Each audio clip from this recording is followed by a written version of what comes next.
রোজা কি প্রবীণদের জন্য স্বাস্থ্য ঝুঁকি নাকি উপকার? বিশ্ব স্বাস্থ্য সংস্থার তথ্য মতে ৬০ ঊর্ধ্ব অনেক প্রবীণই উচ্চ রক্তচাপ ও ডায়াবেটিসে ভোগেন। বাংলাদেশের ক্ষেত্রে হিসেবটি মোটামুটি একই রকম।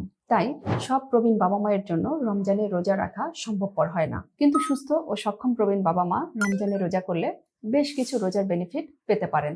যেমন ক্যালোরি নিয়ন্ত্রণ করা, ওজন নিয়ন্ত্রণে সহায়তা, ইনসুলিন সেন্সিটিভিটি ইমপ্রুভ, মানসিক প্রশান্তি ও আত্মিক তৃপ্তি।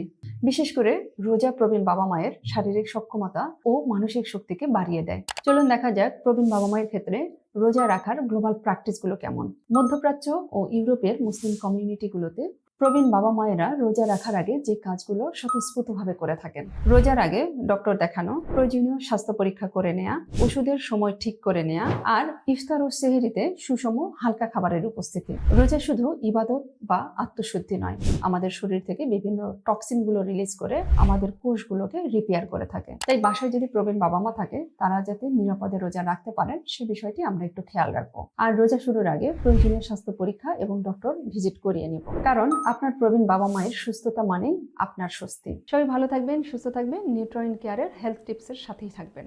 ধন্যবাদ।